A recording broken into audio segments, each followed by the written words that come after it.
episode of Certified Steppers, we're going to be talking about Maurice Clemmons. So Maurice Clemmons will be involved in the unaliving of 4 police officers in 2009 in Seattle, Washington.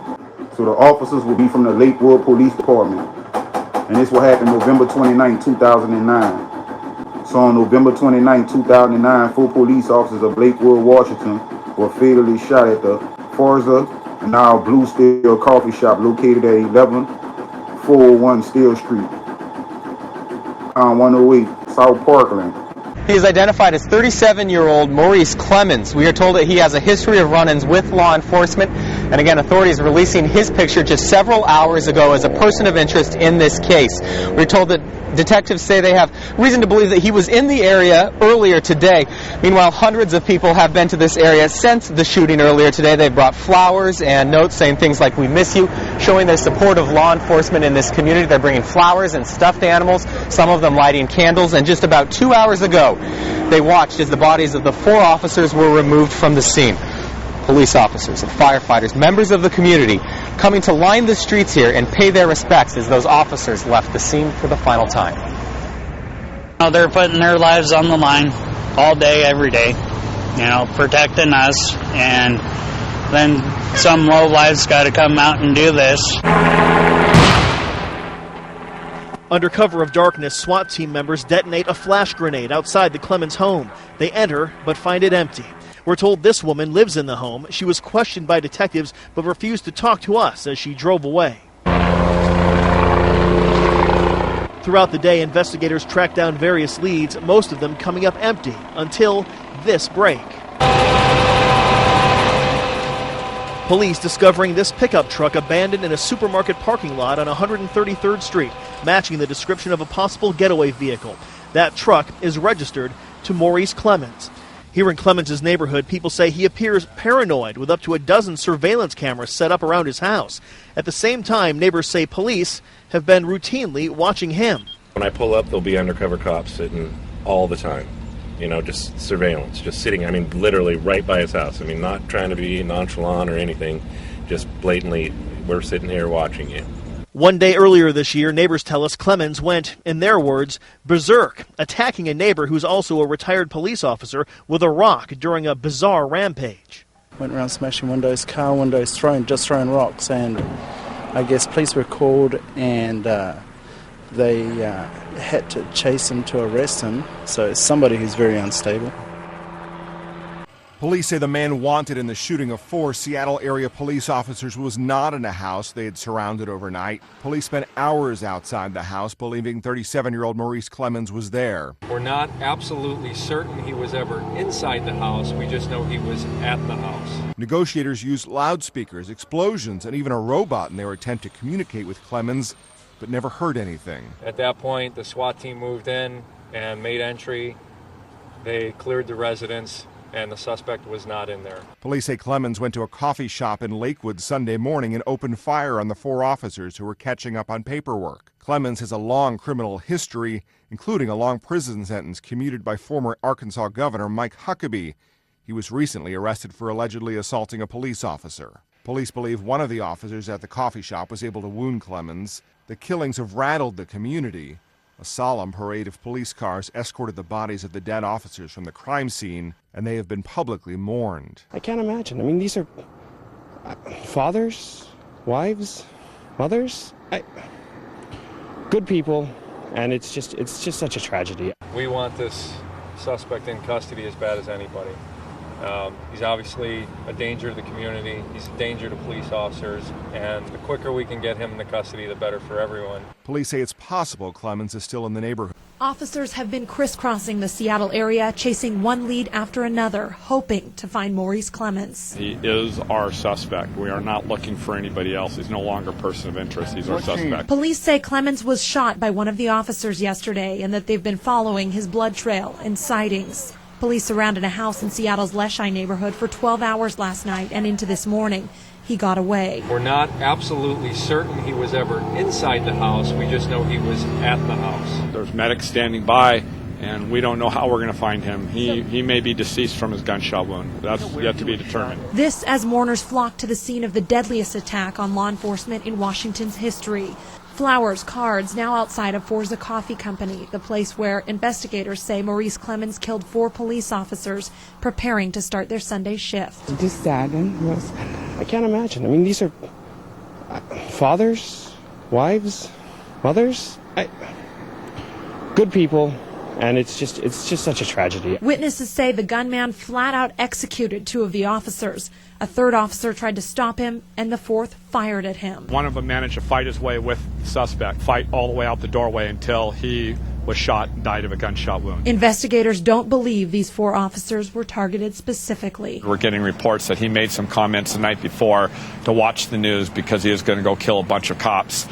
Those people did not report that until after the incident occurred. So we believe that he was just after police officers, and unfortunately they were the 4 that were in that coffee shop when he went by and saw that they were there. He called and said that he had murdered 4 police officers and he needed a place to hide and to rest. Those were his exact words to me. Cressida Clemmons says she then got her children out of the house where she has lived for 22 years and drove to the East Precinct on Capitol Hill to tell police. She believes she did the right thing, but is now paying a price. Everything is basically destroyed. We may as well haul a big dump truck and haul everything away. It's the most damage, I think, is just all the chemicals they use, the tear gas. I think they set off 40 or 50 rounds of tear gas, which is a very harsh chemical that cannot be inhaled. South Parkland, unincorporated area of Pierce County, Washington, near Tacoma, a gunman later identified as Maurice Clemmons entered the shop, shot the officers while they worked on laptops, and fled the scene with a single gunshot wound to his torso.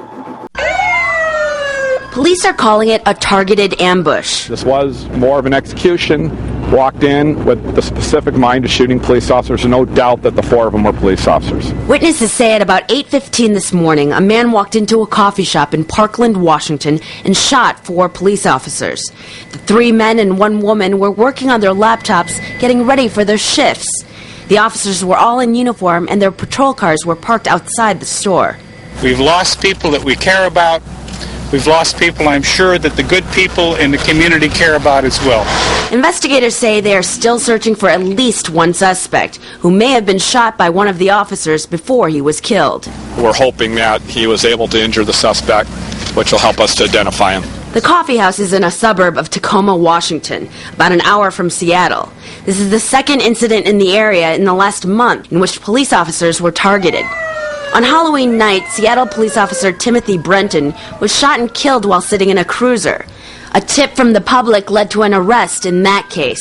Officials are hoping for the same result in this investigation. The public is the eyes and ears of everybody, and there's a lot more out there of them than us. So if somebody knows something, heard something, we have the tip line open. We'd like to hear from them. Police moved in on a store after getting a tip, but it turned out to be a hoax. Officers say they wasted valuable resources following that lead instead of searching for the real killer. After a massive 2-day manhunt that spanned several nearby cities, an officer recognized Clemmons near a stalled car in South Seattle. When he refused orders to stop, he was shot and killed by a Seattle Police Department officer. This long manhunt added frustration for a community already consumed by grief. I want to be the voice for my sister now, to keep her alive. And I would urge that if anyone has any information, please come forward. For the 2nd straight night, SWAT teams swarmed the homes of friends and family of Maurice Clemmons, pointing guns and fingers. Part of that plan is going to be to make everybody's lives miserable. That's helping them. And if they want to go down one by one until there's nobody left, that's okay with us. They keep saying on the news that the family is aiding him. That may be true, but it's not us. It's not me. Police say Clemmons is wounded from his Sunday shootout at the coffee shop where he opened fire on the 4 police officers. Clemmons had been released on bail on child rape charges just last week. How did a judge let somebody that was convicted and should have been in prison out and killed 4 people that protect us? But But his record goes back to when he was 16 and sentenced to more than 90 years in prison in Arkansas for robbery and burglary. Then Governor Mike Huckabee granted him parole in 2000. So I will read a little bit up on this story, and I really think that this man was troubled mentally. He had been in and out of jail since he was about 15 years old. I won't say he actually got convicted of a crime at the age of 16. And while he was doing the time for the crime he was convicted on, he would lash out at several guards and would have a problem with authority, to where he would have a lot of violent disciplinary write-ups. So due to his violent disciplinary write-ups and his violent history, they actually shipped him to adult jail, where he did the remainder of his time. And I won't say he was given like 108 years for different crimes he had committed, and will wind up being pardoned by, I won't say the governor at the time, Governor Huckabee. Was a kid who at age 16 had committed a burglary and a robbery and got a 108-year sentence. The judge thought it was unfair. The parole board did and recommended to me to commute his sentence. I didn't let him loose because I don't have that power as a governor. I commuted his sentence to 47 years. Giving him the opportunity to be parole eligible. 6 days after posting bail in Washington on charges of child rape, Clemmons opened fire on 4 police officers. Huckabee says that isn't the same man he knew back in 2000. He was not a cop killer. He wasn't a rapist. He wasn't a violent criminal. He wasn't a fugitive from justice. He was a person who at 16 did some dumb things and some criminal things.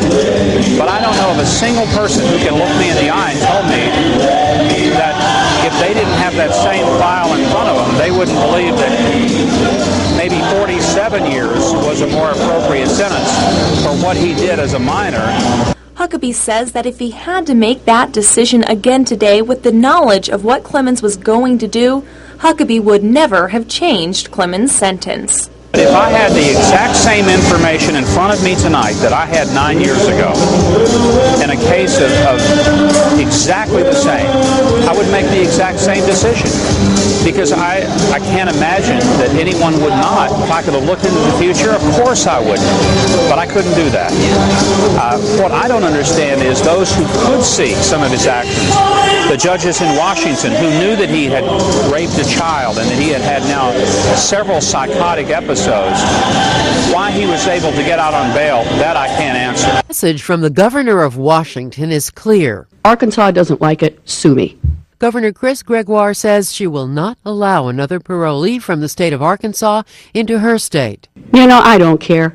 My job is to protect the people of the state of Washington, first and foremost. Gregoire is referring to Maurice Clemmons. He's the man prosecutors say gunned down 4 police officers inside a coffee shop Sunday morning while they were sitting doing paperwork. 2 days later, Clemmons was killed after being spotted by a Seattle police officer. Back in May, Clemmons was arrested and charged with assaulting a police officer and raping a 12-year-old girl. The charges violated Clemmons' parole in Arkansas, so officials there issued a warrant. But no one from Arkansas came to get Clemmons. It's incredibly unusual. I've never seen a situation like that before. Days later, Arkansas corrections officials rescinded their warrant. Clemmons posted bail and was back out in the public. I'm just hurt. I am so hurt for these families. He would actually go to court one time, and he said he stole a lock or something from off his cell or from somewhere in a correctional facility. And when he got in court, he actually threw the lock at a bailiff, which would be a security guard in the courtroom, a deputy in the courtroom, what they call a bailiff. So he would throw the lock at the bailiff, miss the bailiff, and hit his mind. And this would be only one incident in court. Then he would actually go to court again and make threats towards a judge, where he would actually have to be guarded in the courtroom. So it was like he had to me, it seemed like he had a real problem with authority. As the community reels from the vicious crime, police and civilians alike are stunned that the suspect was not behind bars. KXLY4 Sally Showman is live in the newsroom with Clemmons' shocking criminal history. Sally? Clemmons has a long criminal record in Arkansas and Washington dating back decades. He received a 95-year sentence for a crime spree in Arkansas back in 1989. His offenses range from robbery to burglary and possession of a firearm at school. He wasn't supposed to be released until 2015 at the earliest, but then Arkansas Governor Mike Huckabee granted him clemency in 2000. Clemmons returned to prison in 2001 on a robbery charge. He received a 10-year sentence, but was released from prison in 2004. He moved to Washington while on parole and was arrested earlier this year on rape of a child and assault of an officer charges. But once again, he was released from jail just last week when he posted a $150 bond. Now an all-out manhunt is underway to find this man so many believe should never have left prison in the first place. So he will go on to be pardoned, come out here, and he will actually go see a bishop with a pastor, and a pastor will introduce him, and when he would tell a bishop his name, he will introduce himself as Jesus Christ.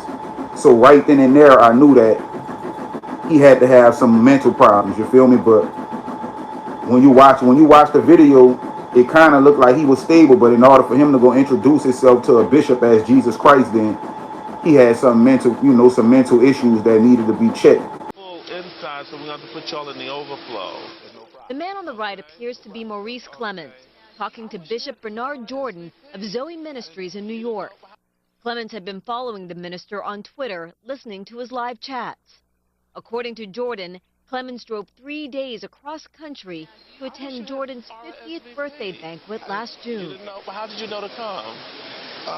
We did a live chat and you heard about God? Yeah, and then God called me. Jordan says the day before, Clemmons showed up at a church function, acted strangely, and rushed the pulpit. When security pulled him aside, Clemmons reportedly told him he was running from police. I said, you need help. Do you have a lawyer? Yes, I have a lawyer. I want you to turn yourself in. He says, I'm not going to turn myself in. I don't want to ever go back to jail. It gets stranger. In the video, the man who came with Clemmons introduced him as Jesus Christ. Maurice Clemmons? That's Jesus Christ. We're all Jesus, sir. Court documents reveal when Clemmons turned himself in last July, he told police he had been in New York. When police asked him his middle name, Clemmons responded, in the name of the Lord Jesus Christ. After that, we hadn't heard from him. He had turned himself in, but then they let him out a few days ago, and then we see the tragic situation that happened. Bishop Jordan tells Clemmons' friend that maybe he needs help. If there's some mental problems, then you need to find an institution. I'm just saying, but if you go around walking in the streets saying, I am Jesus Christ, there needs to be some type of stuff checked out. I've been ripping and running and just trying to, wake up out this nightmare. That suspect Maurice Clemmons, Como 4 News interviewed him when his tenant accidentally lit Clemmons' rental house on fire last year. Tired, Clemmons told us he was thankful no one was hurt. Property and stuff like that, it can always be replaced. So, it was a blessing that, didn't nobody, get hurt. Sunday night, I tried to talk to his wife while police searched their home and removed evidence. Hi, Miss Clemmons. I'm Shamari Stone from Como 4 News. I'm just trying to get some information about your husband. He's a person. She drove off. We know Clemmons has an extensive criminal history here and in Arkansas. He was recently charged with assault on a Pierce County deputy 7 months ago. What did you see him do? That day he was throwing rocks to the police because the police came here because he was talking about Jesus Christ. And this was in 2009, so people wasn't really on mental health like they on it now. You feel what I'm saying? If we would have been on mental health back then, I think a lot of things wouldn't have occurred that have occurred. So Maurice Clemmons will go on a run for like 2 to 3 days, will wind up being caught.